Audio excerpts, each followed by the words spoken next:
जय माँ मशानी। मैं भगत ऋषि शर्मा माँ मशानी चौकी से आप सबका तहे दिल से हार्दिक स्वागत करता हूँ। आज की वीडियो का टॉपिक है इष्ट देव की कृपा प्राप्ति के ऊपर।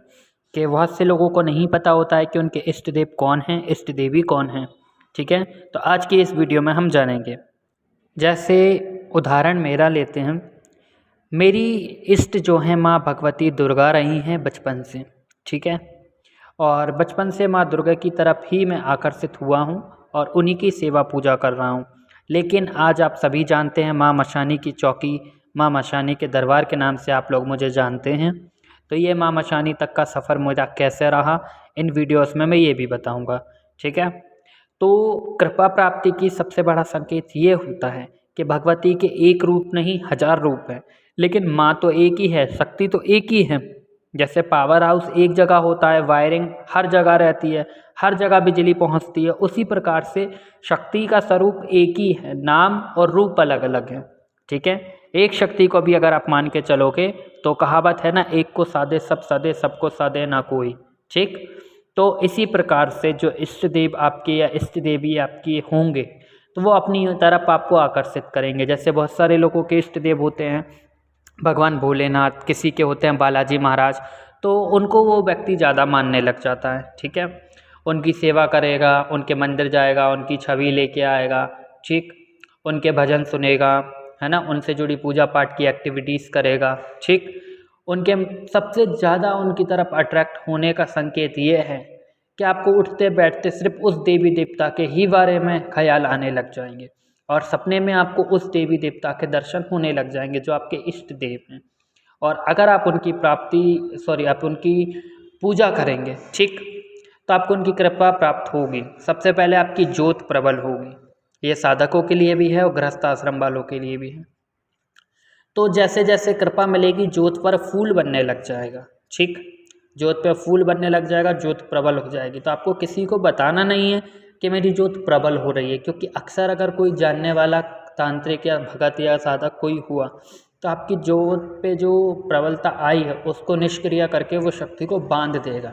यानी आपको पूर्ण कृपा प्राप्त होने के पहले ही वो कृपा कट जाएगी। ठीक है, इसलिए गोपनीय रखें। आपको अनुभव होंगे, अलग अलग तरीके की सुगंध आने लगेगी और आपको सबसे ज़्यादा जमाइयाँ आने लगेंगी जिन्हें उबासियाँ कहा जाता है। ठीक है, उबासियाँ एक के बाद एक आपको आने लगेंगी, आंखों से आंसू आने लगेंगे। धीरे धीरे धीरे धीरे धीरे धीरे शरीर आपका भारी होना चालू हो जाएगा। यह माँ दुर्गा की हाजिरी में भी होता है और माँ काली की हाजिरी में भी होता है, वीर की हाजिरी में, पीरों की हाजिरी में।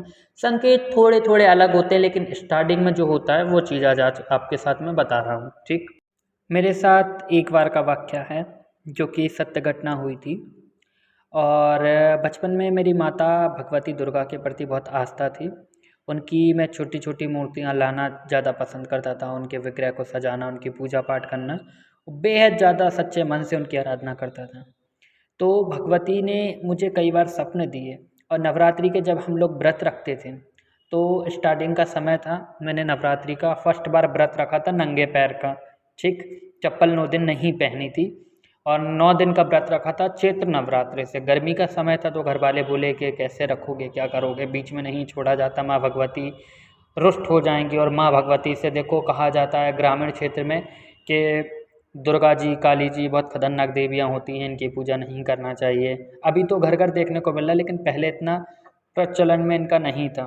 ठीक, तो मैंने व्रत रखे और व्रत के तीसरे दिन मेरे पैर की अंगूठी की जो बगल की उंगली होती है, ठीक है, उसमें चोट लग गई मुझे। यह बहुत ही सत्य घटना मैं आपको बता रहा हूँ। उसमें मुझे चोट लग गई और वो जो उंगली थी ना वो पूरी तरीके से मुड़ गई, यानी उसकी हड्डी जो होती है वो टूट गई। अब जो पट्टी मैंने बांधी पैर में, तो नंगे पैर कैसे फिर आ जाए, लेकिन फिर भी मैं ज़िद पे अड़ा रहा। उस समय मेरी उम्र रही होगी 11 से 12 साल। ठीक, उम्र इसी समय की बात है कि उम्र मेरी 11 से 12 साल रही होगी। और डॉक्टर को दिखाया, डॉक्टर ने कहा इस पे ये लेप करना है, धीरे धीरे धीरे धीरे सही होगी। कुछ दवाइयाँ लिखी, दवाइयाँ खाना है, तो दवाइयाँ तो मैंने खाई हैं। ठीक है, इसके साथ ही भगवती के मंदिर था हमारे घर के पास, एक माँ भगवती का प्राचीन मंदिर है जिन्हें मरई माता के नाम से जाना जाता है। ठीक, तो वो मरई माता के मंदिर हम लोग जाते थे और स्टार्टिंग में काफ़ी समय से मैं वो मंदिर जा रहा था, मेरी आस्था वहीं पे ज़्यादा बढ़ रही थी। तो वहाँ पे तीसरे दिन में जो मेरे चोट लगी तो सब लोग कहने बच्चे क्या हुआ, सब ने हाल-चाल पूछा। तो मैंने थोड़ी-सी माँ की भभूत लगाई और जो रात को मैं भभूत लगा के सोया, तो रात में ऐसा मुझे लगा जैसे मेरे सिर पे किसी ने हाथ रखा हो। और धीरे-धीरे चौथे 5वें दिन के बाद मुझे ऐसा लगता था धीरे-धीरे जो उँगली मुड़ी हुई थी उसको कोई सीधा कर रहा है। ठीक, अब देखो छोटा बच्चा है और उस समय की 12-13 साल की उम्र ज़्यादा विद्वान नहीं होती थी, जिस हिसाब से अब का बच्चा इतना होनहार है। तो मुझे लगा भाई सोने के बाद हो सकता है मम्मी वगैरह पैर में करती हों कि जल्दी ठीक हो जाए पैर। पट्टी बंधी रहती थी और पट्टी गीली हो जाती थी तो दिन में 2 बार वो चेंज करनी होती थी। धीरे-धीरे नवमी तक जो दुर्गा नवमी होती है, दुर्गा नवमी पे जब माता के जवारे विसर्जन का समय आया तो सभी लोगों ने डांस किया, तो फिर मेरा भी मन किया कि मैं डांस करूं। और उस समय जब मैंने डांस किया तो मेरे को बिल्कुल भी दर्द नहीं हुआ उस पैर की उंगली में और मुझे लगा वो ठीक हो गई। ठीक, वहाँ किसी पे सवारी आई और एक आंटी बैठा करती थी, वहाँ लेडी बैठा करती थी। उन्होंने मुझे बोला कि बच्चे तूने सच्चे मन से व्रत रखे हैं, इतनी छोटी उम्र में भी तू डेली आरती में आता है, पूजा पाठ में तेरी रुचि है, मैं तुझे आशीर्वाद देती हूँ, देख अब तेरी उंगली जल्दी सही हो जाएगी, अब तुझे कोई दिक्कत नहीं होगी। तो ये बात सुन के मैं बहुत तेज तेज रोने लग गया। रोने के बाद माँ के पैर पड़े, माँ ने मुझे भभूत दी, मैंने पैर पे लगाई और नवरात्रि की नवमी के अगली सुबह जब मैंने पट्टी हटा कर देखा तो मेरी उंगली सही हो गई। तो इष्ट देव आपके ऊपर कभी भी मुसीबत नहीं आने देंगे, चाहे वो शिव शंकर हो, बजरंगबली महाराज हो, भैरव जी महाराज हो, माता मशानी हो, माँ शीतला हो या माँ काली हो।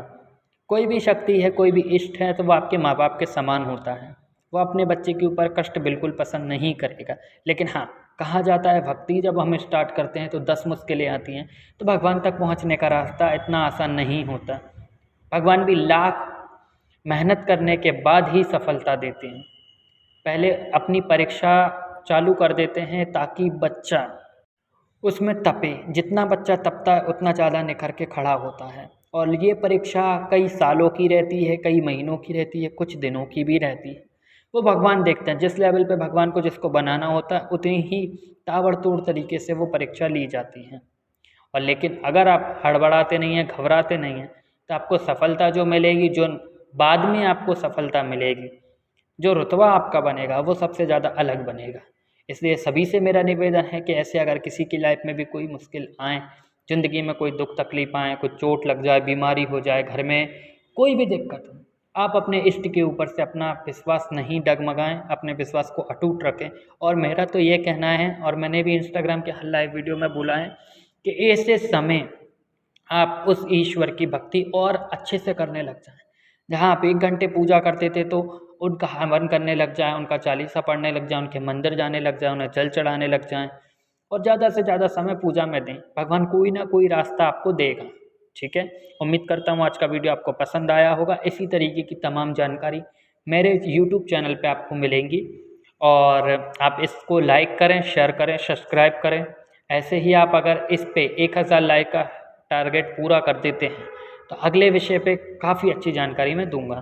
तो आज के लिए इतनी जानकारी काफ़ी है। उम्मीद करता हूँ माँ भगवती की कृपा से सभी बच्चे स्वस्थ होंगे। जय माता दी।